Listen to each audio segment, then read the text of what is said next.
Hello ನಮಸ್ಕಾರ ವೀಕ್ಷಕರೇ, ನಾನು ನಿಮ್ಮ ಪ್ರೀತಿಯ ಡಾಕ್ಟರ್ ಸಂಹಿತಾ ಉಪಾಧ್ಯಾಯ. ಎಲ್ಲರೂ ಕ್ಷೇಮವಾಗಿದ್ದೀರಾ, ಆರೋಗ್ಯವಾಗಿದ್ದೀರಾ ಎಂದು ಭಾವಿಸ್ತೇನೆ ವೀಕ್ಷಕರೇ. ಸೊ ಸ್ನೇಹಿತರೆ, ಇವತ್ತಿನ ಒಂದು ವಿಡಿಯೋ ಅಂದ್ರೆ ಅದು ಖಂಡಿತವಾಗ್ಲೂ ನಮ್ಮ ಕಾರ್ಮಿಕರಿಗೋಸ್ಕರ. ಸೊ ಈ ಒಂದು ಕಾರ್ಮಿಕರ ಮಕ್ಕಳೇನಿದ್ದಾರೆ, ಅವರು ಓದ್ತಾ ಇದ್ರೆ ಖಂಡಿತವಾಗ್ಲೂ ಅವರಿಗೆ ಬಹುದೊಡ್ಡ ಹಾಗೂ ನಂಬಿಕೆಯ ಸರ್ಕಾರದ ಒಂದು ಸ್ಕಾಲರ್ಶಿಪ್ ಇದೆ. ಅದೇನಪ್ಪಾ ಅಂತ ಹೇಳಿದ್ರೆ ಕಟ್ಟಡ ಕಾರ್ಮಿಕರ ಒಂದು ಸ್ಕಾಲರ್ಶಿಪ್ ಅಲ್ವಾ. ಸೊ ನಿಮ್ಗೆಲ್ರಿಗೂ ಗೊತ್ತೇ ಇದೆ ಕಟ್ಟಡ ಕಾರ್ಮಿಕ ಸ್ಕಾಲರ್ಶಿಪ್ ಅಂತ ಹೇಳಿದ್ರೆ. ಸೊ ಈ ಒಂದು ಕಾರ್ಮಿಕರ ಸ್ಕಾಲರ್ಶಿಪ್ ಖಂಡಿತವಾಗ್ಲೂ ಎಲ್ಲ ಮಕ್ಕಳಿಗೂ ಬಂದೇ ಬರುತ್ತೆ. ಸೊ ನೀವು ಈ ಒಂದು ಅಪ್ಲಿಕೇಶನ್ ಹಾಕುವಾಗ ಅದರಲ್ಲಿರುವ ಎಲ್ಲ ಒಂದು ಡಾಕ್ಯುಮೆಂಟ್ ಅನ್ನ ಕರೆಕ್ಟ್ ಆಗಿ ನೀಡಿದರೆ ಖಂಡಿತವಾಗ್ಲೂ ನಿಮಗೆ ಒಂದು ಅಪ್ಲಿಕೇಶನ್ ಸಿಗುತ್ತೆ. ಸೊ ಯಾರಿಗೆಲ್ಲ ಈ ಒಂದು ಕಟ್ಟಡ ಕಾರ್ಮಿಕ ಸ್ಕಾಲರ್ಶಿಪ್ ಬರುತ್ತಿದೆಯೋ ಅವರಿಗೆ ಒಂದು ಮಹತ್ವದ ಅಪ್ಡೇಟ್. ಸೊ ಯಾರೆಲ್ಲ ಕಾರ್ಮಿಕರ ಮಕ್ಕಳಿದೆಯೋ ಅವರಿಗೆ ಒಂದು ಗುಡ್ ನ್ಯೂಸ್. ಏನಪ್ಪಾ ಅಂತ ಹೇಳಿದ್ರೆ, ಈ ಕಾರ್ಮಿಕ ಮಕ್ಕಳಿಗೆ ಪ್ರೋತ್ಸಾಹಧನ ನೀಡಲು ಅರ್ಜಿ ಆಹ್ವಾನಿಸಲಾಗಿದೆ. ಸೊ ಅರ್ಜಿ ಸಲ್ಲಿಕೆ ಪ್ರಾರಂಭವಾಗಿದೆ. ಸೊ ಅರ್ಹರು ಹೀಗೆ ಅರ್ಜಿನ ಸಲ್ಲಿಸಿ. ಸೊ ಹೇಗೆ ನೀವು ಅರ್ಜಿನ ಸಲ್ಲಿಸಬಹುದು ಅಂತ ಹೇಳಿದ್ರೆ ಖಂಡಿತವಾಗ್ಲೂ ಈ ಒಂದು ವಿಡಿಯೋದಲ್ಲಿ ಕಂಪ್ಲೀಟ್ ಆಗಿ ಮಾತಾಡ್ತೇನೆ. ಸೊ ನೀವೇನ್ ಮಾಡಬೇಕು, ತಪ್ಪದೆ ಈ ಒಂದು ವಿಡಿಯೋನ ಕೊನೆ ತನಕ ಮಿಸ್ ಮಾಡದೆ ಸ್ಕಿಪ್ ಮಾಡದೆ ನೋಡಿ ಅಂತ ಹೇಳ್ತೇನೆ, ಓಕೆನಾ. ಸೊ ಕಾರ್ಮಿಕರ ಮಕ್ಕಳಿಗೆ ಪ್ರೋತ್ಸಾಹಧನ ನೀಡಲು ಅರ್ಜಿ ಆಹ್ವಾನಿಸಲಾಗಿದೆ. ಸೊ ಅರ್ಹರು ಬೇಗನೆ ಅರ್ಜಿನ ಸಲ್ಲಿಸಿ ಅಂತ ಹೇಳ್ತೇನೆ. ಸೊ ಕರ್ನಾಟಕ ಕಾರ್ಮಿಕ ಕಲ್ಯಾಣ ಮಂಡಳಿ ವತಿಯಿಂದ 2025-26ನೇ ಸಾಲಿನ ವಂತಿಗೆ ಪಾವತಿಸುವ ಸಂಘಟಿತ ಕಾರ್ಮಿಕರ ಮಕ್ಕಳಿಗೆ ಶೈಕ್ಷಣಿಕ ಪ್ರೋತ್ಸಾಹಧನ ಸಹಾಯ ನೀಡಲು ಆನ್ಲೈನ್ ಮೂಲಕ ಅರ್ಜಿನ ಸಲ್ಲಿಸಲಾಗಿದೆ. ಸೊ ನಿಮ್ಗೆಲ್ರಿಗೂ ಗೊತ್ತೇ ಇದೆ ಆನ್ಲೈನ್ ಮೂಲಕ ಈ ಒಂದು ಅರ್ಜಿನ ಹಾಕುವಂಥದ್ದು. ಸೊ ಯಾರಿಗಾದ್ರೂ ಗೊತ್ತಿಲ್ಲ ಅಂದ್ರೆ ಖಂಡಿತವಾಗ್ಲೂ ಈ ವಿಡಿಯೋನ ಕೊನೆ ತನಕ ನೋಡಿ. ಈಗಾಗಲೇ ಅರ್ಜಿ ಸಲ್ಲಿಕೆ ಪ್ರಾರಂಭವಾಗಿದೆ. ಯಾರೆಲ್ಲ ಹಾಕ್ಲಿಲ್ವೋ ಬೇಗನೆ ಹೋಗಿ ಹಾಕಿ ಅಂತ ಹೇಳ್ತೇನೆ.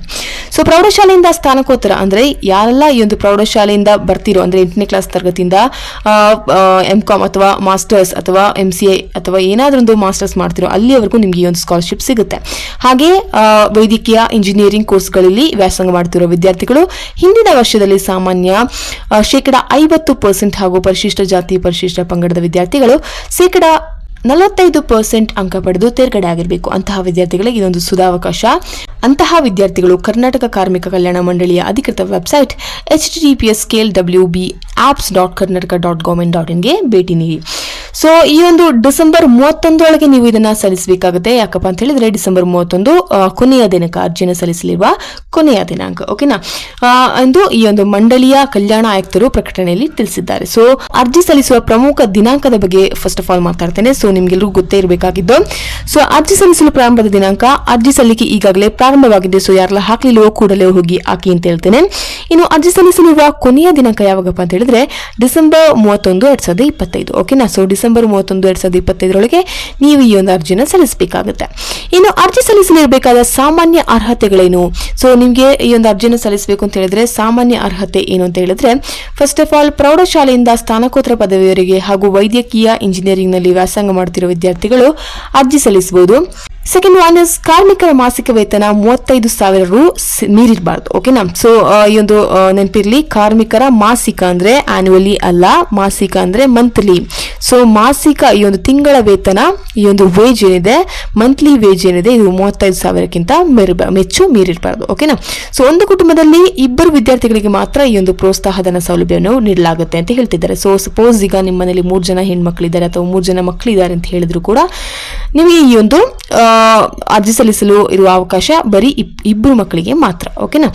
ಇನ್ನು ಫೋರ್ತ್ ಒನ್ ಇಸ್ ಅರ್ಜಿ ಸಲ್ಲಿಸಲು ವಿದ್ಯಾರ್ಥಿಯು ಹಿಂದಿನ ವರ್ಷದಲ್ಲಿ ಸಾಮಾನ್ಯ ವರ್ಗದ ಅಭ್ಯರ್ಥಿಗಳು 50% ಅಂದ್ರೆ OBC ಏನಿದ್ದಾರೆ ಅವರೆಲ್ಲ, ಈ ಒಂದು ಸಾಮಾನ್ಯ ವರ್ಗ ಏನಿದೆ, ಹಿಂದುಳಿದ ವರ್ಗ ಏನಿದೆ, ಇವ್ರ ಈ ಒಂದು ವಿದ್ಯಾರ್ಥಿಗಳೆಲ್ಲ 50% ಹೆಚ್ಚಿರಬೇಕು ಅವರ ಹಿಂದಿನ ಈ ಒಂದು ಶೈಕ್ಷಣಿಕ ವರ್ಷದಲ್ಲಿ.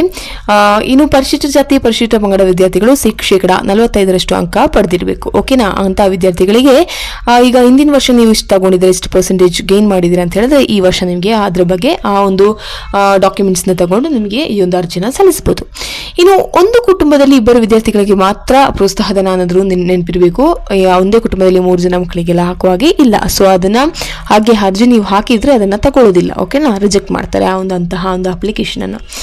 ಇನ್ನು ಪ್ರೋತ್ಸಾಹಧನಕ್ಕೆ ಅರ್ಜಿ ಸಲ್ಲಿಸಲು ಪಾಲಿಸಬೇಕಾದ ಸೂಚನೆಗಳು, ಕೆಲವೊಂದು ಸೂಚನೆಗಳನ್ನ ನೀವು ಪಾಲಿಸಲೇಬೇಕಾಗುತ್ತೆ. ಅದೇನಪ್ಪಾ ಅಂತ ಹೇಳ್ತೇನೆ.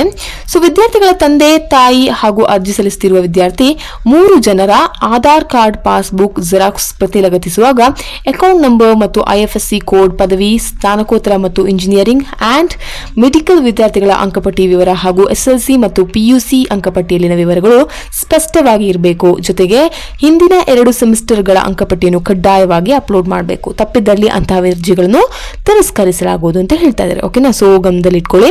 ಸೆಕೆಂಡ್ ಒನ್ ಇಸ್ ತಂದೆ ಅಥವಾ ತಾಯಿ ಮರಣ ಹೊಂದಿದ್ದಲ್ಲಿ ಅವರ ಪ್ರಮಾಣ ಪತ್ರ ಏನಿದೆ ಅಂದ್ರೆ ಮರಣ ಪ್ರಮಾಣ ಪತ್ರ ಏನಿದೆ ಅದನ್ನ ಕೂಡ ನೀವು ಅಪ್ಲೋಡ್ ಮಾಡಬೇಕಾಗುತ್ತೆ. ತಪ್ಪಿದ್ದಲ್ಲಿ ಅಂತಹ ಅರ್ಜಿಗಳನ್ನ ತಿರಸ್ಕರಿಸಲಾಗುವುದು. ಇನ್ನು ಅರ್ಜಿನ ಸಲ್ಲಿಸಲಿಕ್ಕೆ ಇರುವ ಶುಲ್ಕ ಎಷ್ಟು? ಸೊ ಎಲ್ಲಾ ಒಂದು ಅರ್ಜಿನ ಸಲ್ಲಿಸಲಿಕ್ಕೂ ಶುಲ್ಕ ಇರುತ್ತೆ ಅಲ್ವಾ. ಸೊ ಖಂಡಿತವಾಗ್ಲೂ ಈ ಒಂದು ಅರ್ಜಿನ ಸಲ್ಲಿಸಲಿಕ್ಕೆ ಯಾವುದೇ ಅರ್ಜಿ ಶುಲ್ಕವಿರುವುದಿಲ್ಲ. ಓಕೆನಾ. ಸೊ ಇನ್ನು how to apply for KLWB educational assistant application 2025-26. ಓಕೆನಾ. ಸೊ ಆನ್ಲೈನ್ ಮೂಲಕ ಅರ್ಜಿನ ಸಲ್ಲಿಸಬಹುದು. ಅದು ಹೇಗೆ, ವಿಧಾನ ಹೇಗೆ ಅಂತ ಕೇಳ್ತೀರಾ? ಖಂಡಿತವಾಗ್ಲೂ ಹೇಳ್ತೇನೆ. ಸೊ ಕರ್ನಾಟಕ ಕಾರ್ಮಿಕ ಕಲ್ಯಾಣ ಮಂಡಳಿಯ ಅಧಿಕೃತ ವೆಬ್ಸೈಟ್ https://klwba.apps.karnataka.government.in ಭೇಟಿ ನೀಡಿ. ಸೊ ನಿಮ್ಗೆಲ್ರಿಗೂ ಗೊತ್ತಿದೆ ವೆಬ್ಸೈಟ್ಗೆ ಹೇಗೆ ಹೋಗುವಂಥದ್ದು ಅಂತ.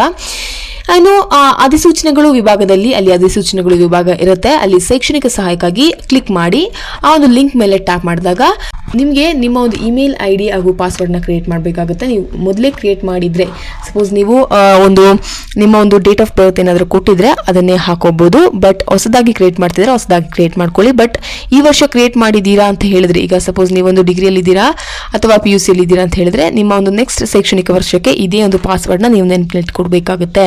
ಓಕೆ. ಸೊ ನಂತರ ಇಮೇಲ್ ID ಹಾಗೂ ಪಾಸ್ವರ್ಡ್ ನಮೂದಿಸಿ ಲಾಗಿನ್ ಆಗಿ ಬಳಿಕ ಅರ್ಜಿಯಲ್ಲಿ ಕೇಳಲಾಗುವ ಸ್ವವಿವರ ಹಾಗೂ ಶೈಕ್ಷಣಿಕ ದಾಖಲಾತಿಗಳನ್ನು ಅಪ್ಲೋಡ್ ಮಾಡಿ ಅಂತಿಮವಾಗಿ ಅರ್ಜಿಯನ್ನು ಮತ್ತೊಮ್ಮೆ ಪರಿಶೀಲಿಸಿ ಸಲ್ಲಿಸಿ. ಓಕೆನಾ. ಸೊ ಯಾವುದೇ ರೀತಿಯಲ್ಲಿ ತಪ್ಪು ಮಾಹಿತಿಯನ್ನು ನೀಡಬೇಡಿ ಅಥವಾ ತಪ್ಪು ಡಾಕ್ಯುಮೆಂಟ್ಸ್ನ ನೀಡಬೇಡಿ ಅಂತ ಹೇಳ್ತೇನೆ. ಸೊ ಇದು ಖಂಡಿತವಾಗ್ಲೂ ರಿಜೆಕ್ಟ್ ಆಗುತ್ತೆ. ಭವಿಷ್ಯದ ಉಲ್ಲೇಖಕ್ಕಾಗಿ ಯಶಸ್ವಿಯಾಗಿ ಸಲ್ಲಿಸಿದ ನಂತರ ಅರ್ಜಿಯ ಪ್ರತಿಯನ್ನು ಡೌನ್ಲೋಡ್ ಮಾಡಿ ಮುದ್ರಣ ತೆಗೆದುಕೊಳ್ಳಿ. ನೀವು ಒಂದು ಕಾಪಿಯನ್ನು ಇಟ್ಕೋಬೇಕಾಗುತ್ತೆ. ಓಕೆ. ನೀವೇನು ಅರ್ಜಿ ಸಲ್ಲಿಸಿದ್ರೆ ಅದರ ಒಂದು ಕಾಪಿಯನ್ನು ನಿಮ್ಮ ಹತ್ರ ಇಟ್ಕೋಬೇಕಾಗುತ್ತೆ. ಓಕೆ. ಇನ್ನು ಹೆಚ್ಚಿನ ಮಾಹಿತಿ ನಿಮಗೆ ಬೇಕು ಅಂತ ಹೇಳಿದ್ರೆ ಕರ್ನಾಟಕ ಕಾರ್ಮಿಕ ಕಲ್ಯಾಣ ಮಂಡಳಿ ಕಾರ್ಮಿಕ ಕಲ್ಯಾಣ ಭವನ ನಂಬರ್ 48 1 ಮತ್ತು 2ನೇ ಮಹಡಿ ಮತ್ತಿಕೆರೆ ಮುಖ್ಯ ರಸ್ತೆ ಯಶವಂತಪುರ ಬೆಂಗಳೂರಿಗೆ ನಿಮಗೆ ಈ ಒಂದು ಫೋನ್ ನಂಬರ್ ಕೂಡ ಬೇಕಿದ್ರೆ ಕೊಡ್ತೇನೆ. ಸೊ 8277291175.